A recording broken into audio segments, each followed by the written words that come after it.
जमलेल्या माझ्या तमाम हिंदू बांधवांनो, भगिनींनो आणि मातांनो,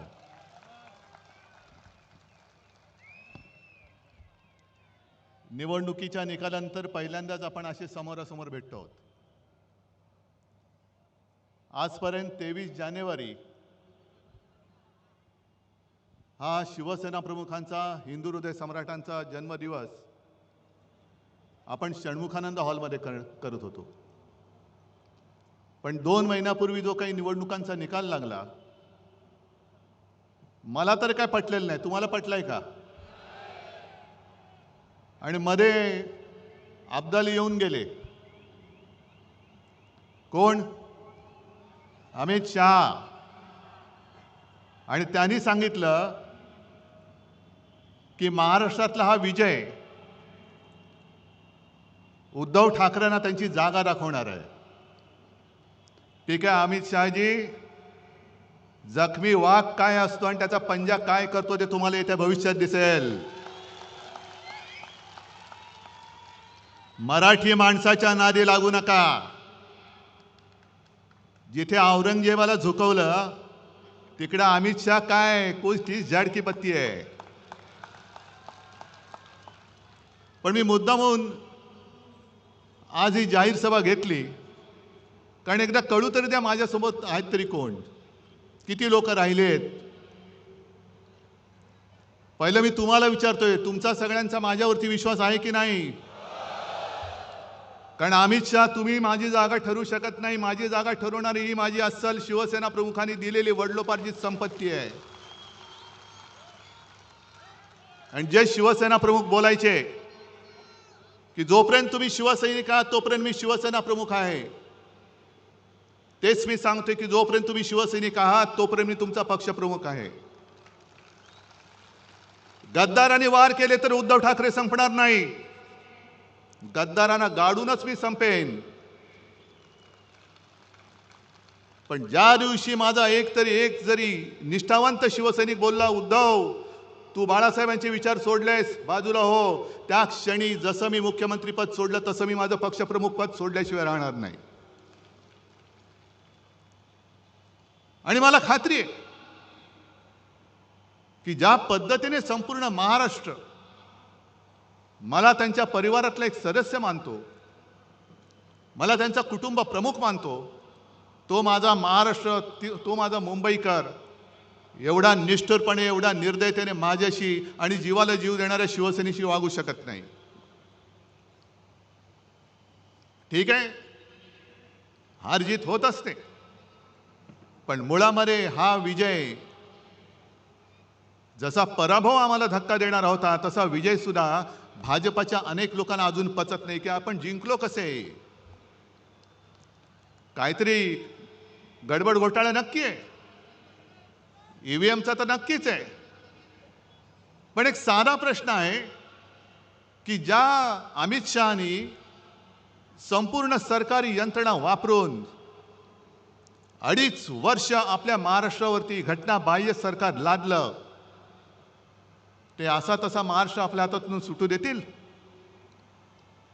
आणि एक तर महाराष्ट्राने मोदींच्या अश्वमेधाचं गाढव लोकसभेत ज्या पद्धतीने अडवलं, तो फटका अजून त्यांच्या वर्मी जो घाव बसले त्यातनं अजून ते उठत नाहीयेत. आणि त्यांना पक्का माहिती होतं की ज्या क्षणी महाराष्ट्र आपल्या हातातनं जाईल त्या क्षणी दिल्ली कोलमडणार आहे. जर महाराष्ट्राचा निकाल सर्व जनतेच्या मनासारखा लागला असता तर आज दिल्लीतलं सरकार कोलमडलेलं तुम्हाला दिसलं असतं. ही महाराष्ट्राची ताकद आहे. आणि पहिला प्रथम जरा अमित शहांचा थोडा समाचार घेतो, कारण घ्यायलाच पाहिजे. उद्या परत येत आहेत. कुठे मालेगाव मध्ये जात आहेत का आणखीन कुठे जात आहेत, काय काय बोलून गेल्यात, काल काय बोलले त्याचा मी आज समाचार घेईन, उद्या काय बोलला त्याचा मी परवा समाचार घेईन. पण समाचार मी घेणार, मी नाही सोडत. कारण अफजल खानाचा पोवाडा तुम्ही ऐकलात ना, मिठी मारू तर प्रेमाने मारू, पण पाठीत वार केला तर मात्र वाघ नख काढू. हा महाराष्ट्र आहे, हा महाराष्ट्र आहे आणि ही महाराजांची शिकवण आहे.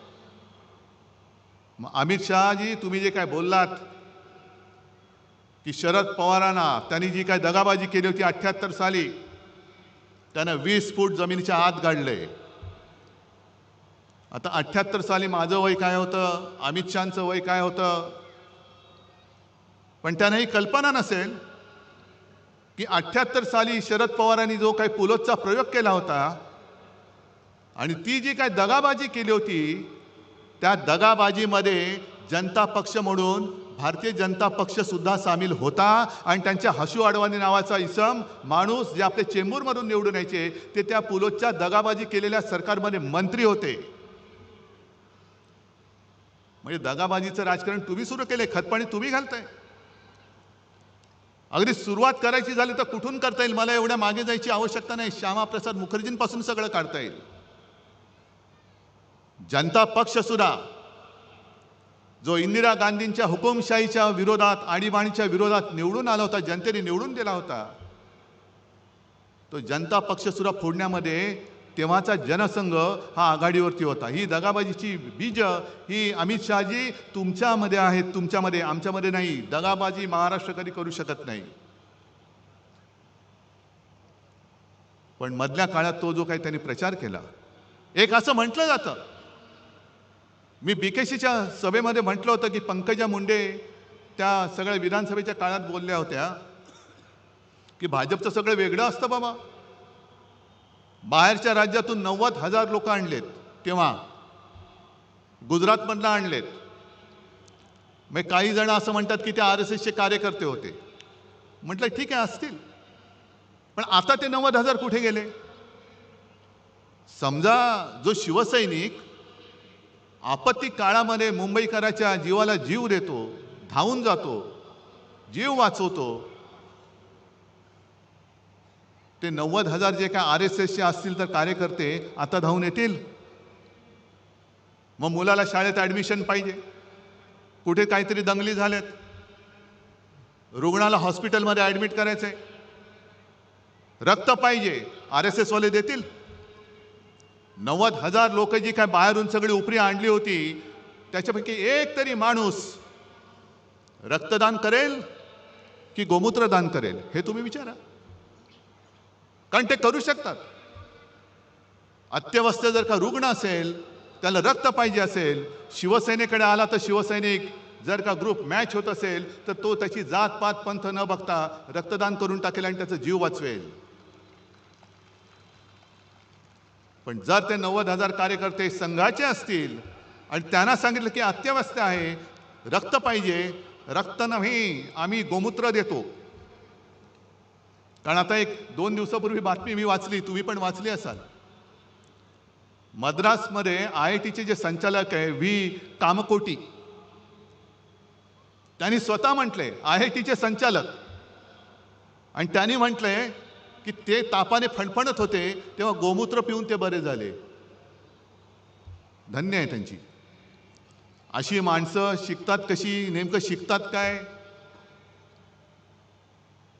तर जे मी तुम्हाला सांगत होतो की आपण जे काय करतो, एवढा मुंबईकर कधी निष्ठुर होऊ शकत नाही. महाराष्ट्रातला अस्सल मराठमोळा मावळा जो आहे तो कधी शिवसेनेशी गद्दारी करू शकत नाही. आज मला कल्पना आहे की जसे आज तुम्ही सगळे निष्ठावंत जमलायत, एक वेगळी अडचणीची जागा आहे. कारण दरवेळेला आपण शहरामध्ये घेतो, आज ठरवलं आपण उपनगरात घेऊ. येण्या जेवण्याची गैरसोय, त्याच्याबद्दल दिलगिरी व्यक्त करतो. कारण मी येताना सुद्धा खूप लोक चालत येत होते. किती वाजल्यापासून तुम्ही बसलायत? पण ही सगळी अडचणीची जागा असून सुद्धा सगळे निष्ठावंत इकडे आलेत. तुम्हाला खरंच मनापासून धन्यवाद देतोय. कारण मी लढतोच आहे तुमच्या ताकदीसाठी, तुमच्या ताकदीमुळे, तुमच्या ताकदीच्या भरोश्यावर मी लढतोय. वांद्र्याला तिकडे गद्दारांचा मेळावा सुरू आहे. आपली ही सभा झाल्यानंतर ते राजकारणातले बाडगे आणि गद्दार चिरकणार तर आहेत, कारण त्यांचं कामच ते. एकतर काही स्वतःचे विचार नाही, आदर्श नाही. फक्त मला त्या गद्दाराने एक सांगायचे की अरे तुम्हाला कळते का तुम्ही काय करताय? तुमच्या हातात चाकू देऊन या महाराष्ट्राच्या मातेचा तुमच्याकडनं वध करतायत, महाराष्ट्राच्या अस्मितेचा वध करतायत. कळते तुम्हाला? पैसे घेऊन जाताय, जा.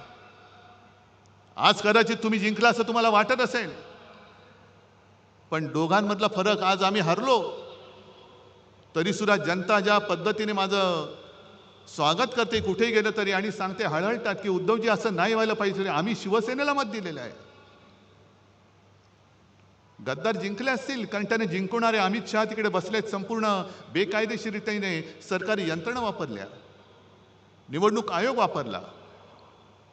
जोपर्यंत अमित शहा तिथे आहेत तोपर्यंतच तुमचं तिथे बसणं आहे.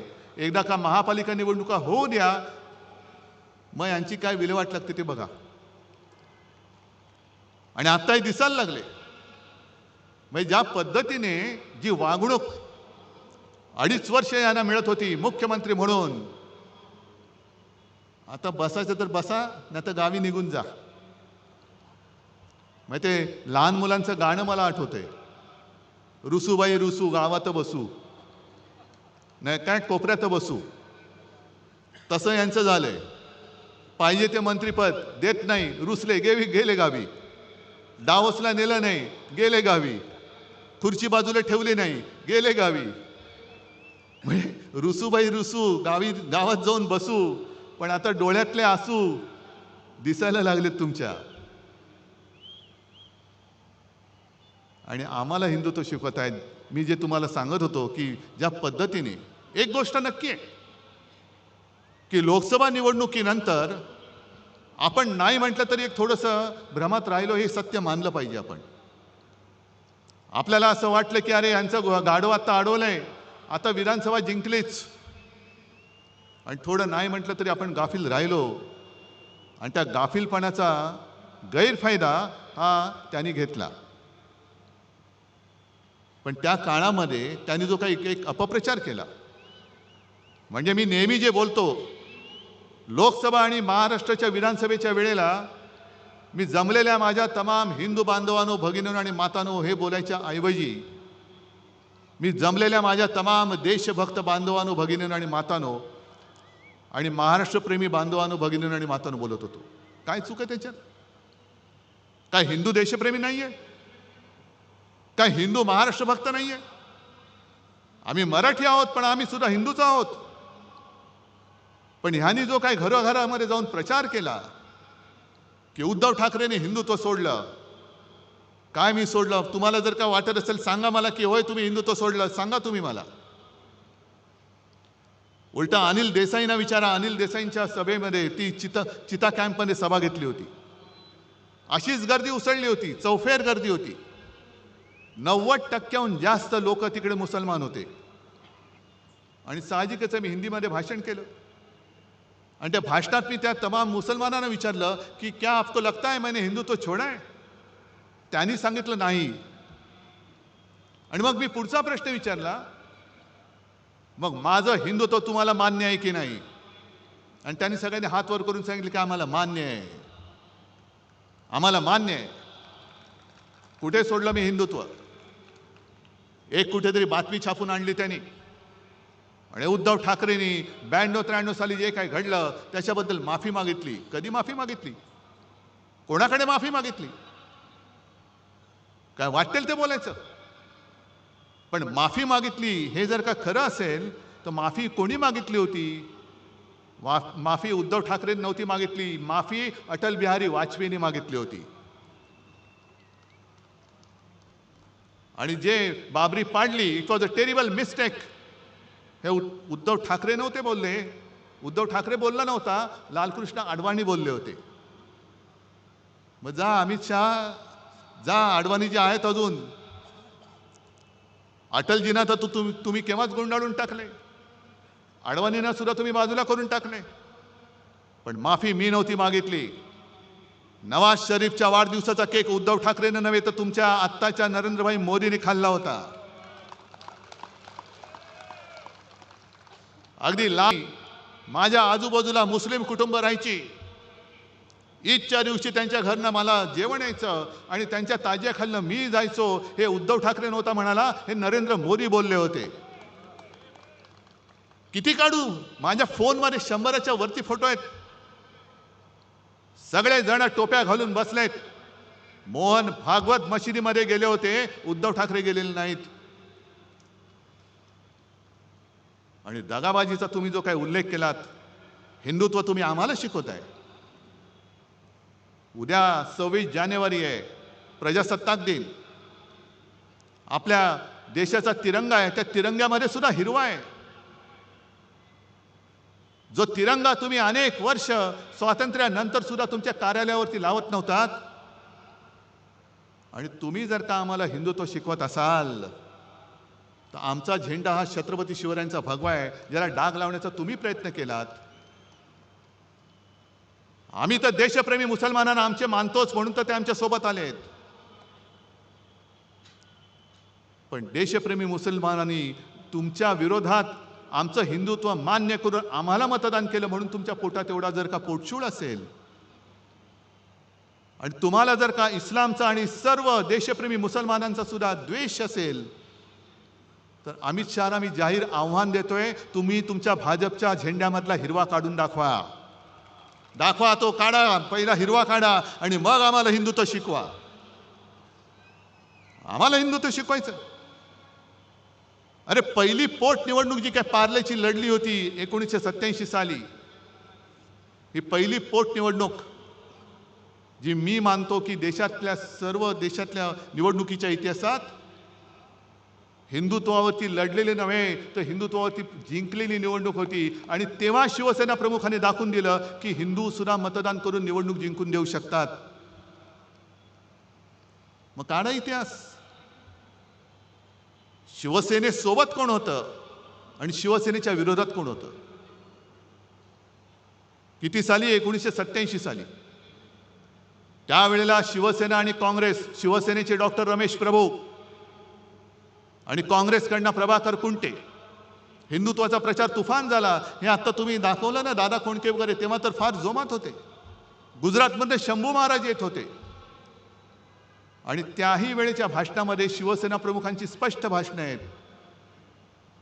आम्हाला देशप्रेमी मुसलमानांचं वावडं नाही. जे देशद्रोही आहेत, पाकधार्जिणे आहेत, त्यांचा आमचा तो कोणी असेल, तो हिंदू जरी असला आणि पाकधार्जिण असला, जसा कुरुलकर सारखा, तरी तो आमचा नाही. एवढं स्वच्छ आणि स्पष्ट आहे. पण तेव्हा जर का इतिहास तुम्ही काढला, अमित शहाला मुद्दामून सांगतोय की तेव्हा फक्त दुहेरी लढत नव्हती झाली. शिवसेनेचे रमेश प्रभू विजयी झाले, प्रभाकर कुंटे पडले, पण शिवसेनेच्या हिंदुत्वाला अपशकुन करायला भाजप आणि जनता पक्षाच्या प्राणलाल वोरांना सपोर्ट दिला होता. का तेव्हा तुम्ही हिंदू म्हणून आमच्या सोबत आला नाहीत? कुठे गेलं होतं तुमचं हिंदुत्व? आणि मग ती निवडणूक जिंकल्यानंतर तुमचे प्रमोद महाजन वगैरे सगळे आले. मातोश्रीचे उंबरठे जिजवायला लागलात तुम्ही, कारण तुम्हाला शिवसेनेचा दुरुपयोग करून घ्यायचा होता. हे भाजप काय, RSS काय, हे सगळे असेच आहेत. करणार काही नाही, काड्या लावायच्या, आगी पेटवायच्या, दंगल उसळली की पळून जायचं. बाबरी बाबरी बाबरी म्हणून सगळं माहोल पेटवलं आणि प्रत्यक्ष बाबरी पडल्यानंतर आम्ही नाही त्यातले. ही अशी तुमची नामर्दाची अवलाद, आणि तुमच्याकडनं आम्ही हिंदुत्व आणि राष्ट्रत्व शिकू?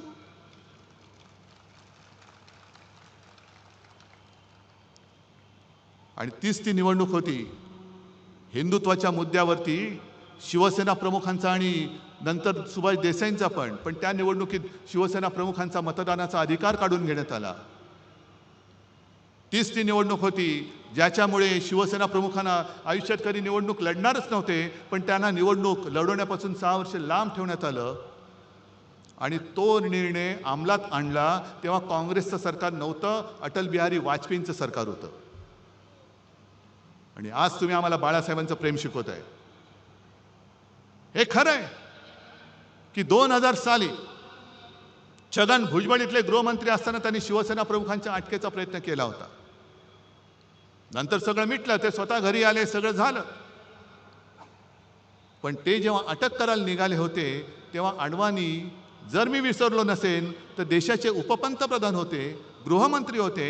आणि शिवसेना प्रमुखांना जर अटक केली तर राज्यामध्ये आगडोंब उसळेल, तो उसळू नये म्हणून त्यांनी सीमा सुरक्षा दल किंवा केंद्रीय राखीव दल जे आहे ते शिवसेना प्रमुखांनी त्यांना अटक झाली तर दंगल उसळली तर बंदोबस्त करायला भाजप सरकारने महाराष्ट्रात पाठवलं होतं. हे तुमचं बाळासाहेबांचं प्रेम? ताडायची झाली तर तुमची साल्टी खूप ताडता येतील. एवढी साल्टी निघतील की तुम्ही गावात फिरायच्या लायकीचे राहणार नाहीत. त्याच्यामुळे तुम्ही आमच्या अंगावर येण्याचा प्रयत्न करू नका. आज 23 जानेवारी आहे, काल 22 जानेवारी होता. बरोबर 1 वर्षापूर्वी अयोध्येच्या मंदिराचं लोकार्पण करण्यात आलं. अरविंद, मला वाटतं तुम्ही काल परवा जाऊन आलात, अजूनही त्या मंदिराचं बांधकामच पूर्ण झालेलं नाहीये. आणि काय उन्माद चढलाय, जय श्रीराम जय श्रीराम जय श्रीराम. अहो, तेव्हा जर का शिवसैनिक उतरले नसते तर तुम्ही नसतातच, ते सोडा. पण जय श्रीराम जसं आम्ही बोलतो, आम्ही हिंदूच आहोत, पण आम्ही जसं जय श्रीराम बोलतो तसं तुम्हाला सुद्धा जय शिवराय बोलावंच लागेल. महाराष्ट्रामध्ये तुम्हाला जय शिवाजी जय भवानी बोलावंच लागेल. तुम्ही म्हणाल हे काय जय श्रीराम पुरे? नाही. जसं जय हिंद नंतर जय महाराष्ट्र बोलतो तसं जय श्रीराम नंतर जय शिवराय बोललाच पाहिजे. कारण प्रभू श्रीराम कधी होऊन गेले, त्यांच्या जन्मभूमीवरनं वाद झाला, पुन्हा मंदिर बांधलं, त्यांनी राक्षस मारले होते, रामराज्य आणलं होतं. पण आमचं दैवत छत्रपती शिवाजी महाराज जर का जन्माला आले नसते तर मोदी काय अमित शहा काय कोणीच जय श्रीराम बोलू शकलं नसतं. म्हणून पहिलं त्यांचा जय जयकार करा आणि मग जय श्रीराम बोला. महाराष्ट्रामध्ये तरी मी जय शिवराय आणि जय श्रीरामच बोलणार. कारण आम्ही भाजपसारखे कृतज्ञ नाही आहोत. जन्मदात्या बापाला आम्ही विसरू शकत नाही. शिवाजी महाराजांनी मग अशा त्या फिल्ममध्ये सुद्धा बघितलं ना, हिंदवी स्वराज्य स्थापन नसतं केलं आणि औरंगजेबाला मोकाट सोडला असता. अगदी शिवरायांच्या नंतर सुद्धा संभाजीराजांच्या त्या निर्घुण, ज्याचं वर्णन सुद्धा करायला जीवावर येतं, हत्येनंतर 26 वर्ष ताराराणींनी म्हणजे महाराष्ट्राने औरंगजेबाला झुंजवत ठेवला नसता तर गुजरात पहिलं पटकन औरंगजेबाच्या चरणी लीन होऊन गेलं असतं. सगळं संपूर्ण हिंदुस्थान हिरवा झाला असता. त्याच्यामुळे जय शिवराय हे बोललंच पाहिजे. जर कोणी तुम्हाला जय श्रीराम बोललं त्याला सांगायचं जय श्रीराम जय शिवराय, जय शिवाजी जय भवानी. कारण हा महाराष्ट्र आहे. दरवेळेला आम्ही इतिहासाचे दाखले देतो. अगदी हिमालयाच्या मदतीला सह्याद्री धावतो म्हणजे कोण धावतं? हिमालयाच्या मदतीला सह्याद्री धावतो म्हणजे कोण धावतं? सह्याद्री म्हणजे तुम्ही आहात.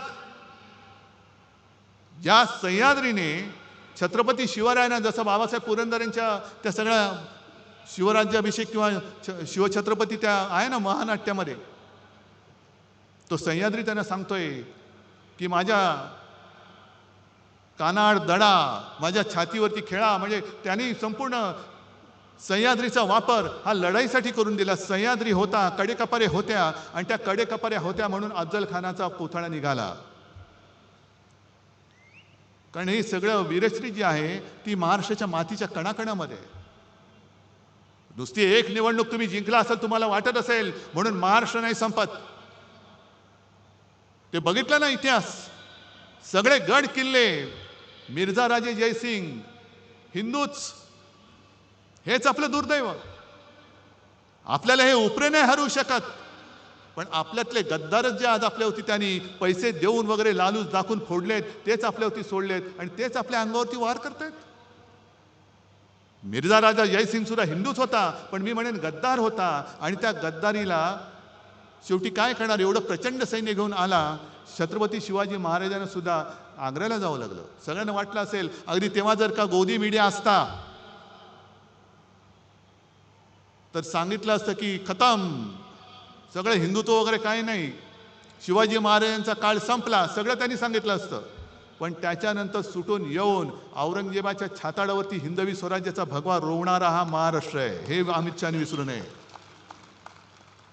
आणि जर त्यांच्यामध्ये थोडी तरी लाज लज्जा शरम असेल तर ईव्हीएम बाजूला करा आणि बॅलेट पेपरवरती एक तरी निवडणूक घेऊन दाखवा, एक तरी, आणि जिंकून दाखवा. पण शेवटी हिमालयाच्या मदतीला सह्याद्री धावतो म्हणजे हाच आमचा महाराष्ट्र धर्म आहे, हाच महाराष्ट्र धर्म आहे. रामदास स्वामींनी जे सांगितलं, मराठा ते तुका मेळवावा, महाराष्ट्र धर्म वाढवावा, हा महाराष्ट्र धर्म जो देशाचं आणि हिंदुत्वाचं रक्षण करतो. आम्ही हिंदू आहोत, पण महाराष्ट्र आणि मराठीच्या मुळावरती येणार आमचं हिंदुत्व नाही आहे, जे तुमचं आहे. आणि तुम्ही जर का हिंदुत्वाच्या बुरख्या आडून माझ्या महाराष्ट्राची गद्दारी किंवा महाराष्ट्राची अस्मिता खतम करण्याचा प्रयत्न केला तर आम्ही तुमच्या समोर कडवट हिंदू म्हणून आणि महाराष्ट्र अभिमानी म्हणून तुमच्या समोर उभे राहिल्याशिवाय राहणार नाही. हिंदुत्व जोपासणारा आमचा महाराष्ट्र धर्म आहे आणि महाराष्ट्रावरती प्रेम करणारं आमचं हिंदुत्व आहे. तुमचं काय नेमकं ते तरी सांगा. अगदी मोदींचे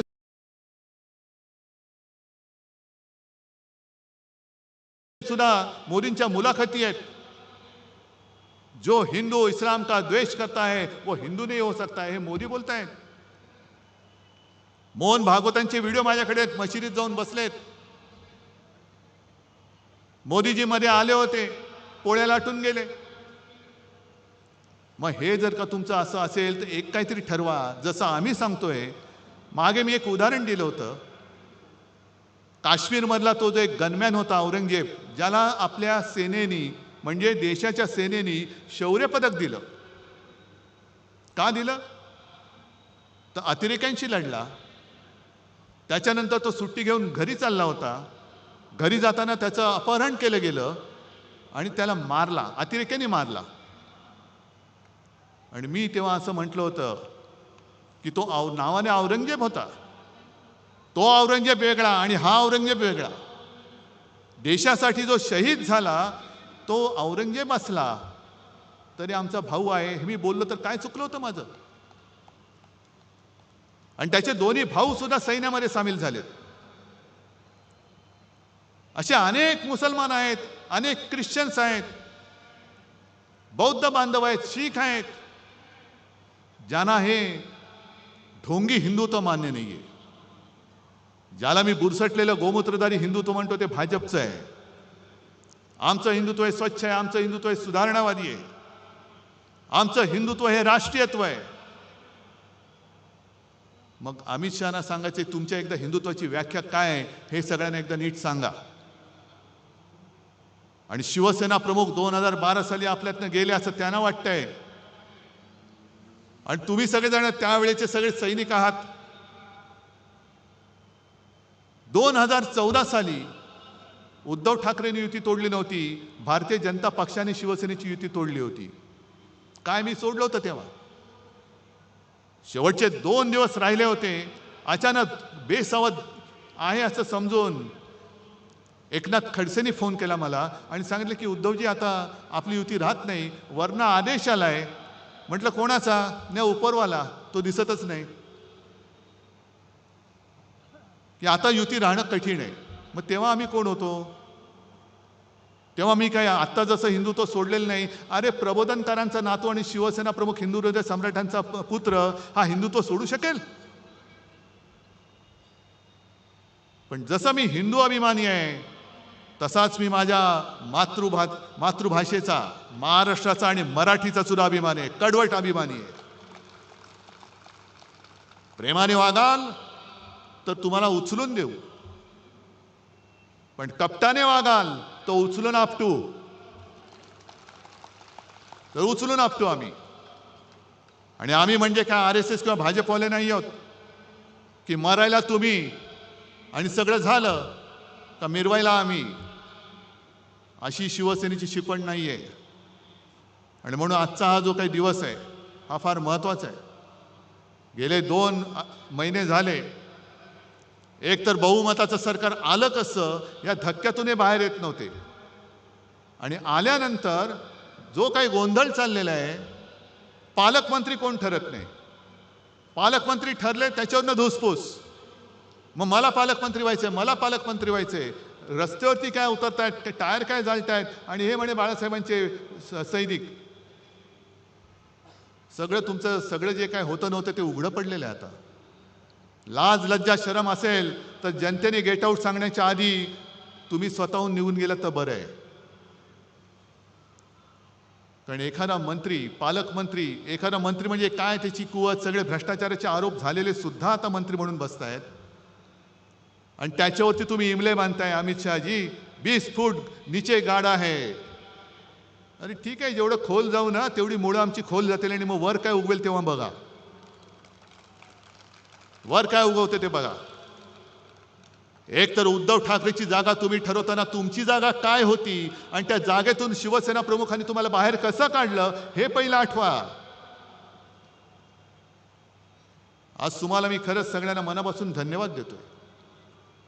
कारण आज माझ्याकडे तर काहीच नाहीये. कोणासाठी लढू, कशासाठी लढू. दुसरा कोणतरी असता तर हिम्मत हारून खाली बसला असता. मी हारणारा नाहीये. मी मैदानात पाठ दाखवणारा नाहीये. मी मैदान सोडेन तर जिंकून सोडेन. हारून आणि गद्दाराच्या हातून तर मी अजिबात हार मानणार नाही. मी पुन्हा जिद्दीने उभा आहे आणि लढतोय ते केवळ तुमच्यासाठी आणि तुमच्या ताकदीवरती, तुमच्या भरोशावरती लढतोय.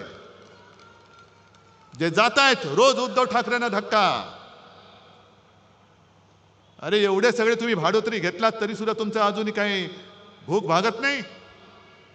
पैसे देऊन विकत घेताय. वामनराव महाडिकांच्या भाषेत बोलायचं तर विकली जाते ती विष्ठा असते आणि शिल्लक राहते ती निष्ठा असते. सगळी निष्ठा माझ्यासोबत आहे. करा त्यांचं तुम्ही सोनखत जरूर करा. आणि आता येत्या काही काळामध्ये महापालिका निवडणुका येणार आहेत. मी सगळ्यांशी बोलतोय. सगळे मुंबईतले सगळे बोलून झाले, संभाजीनगर, नाशिक सगळे झाले. सगळ्यांचं मत आहे की एकटं लढा.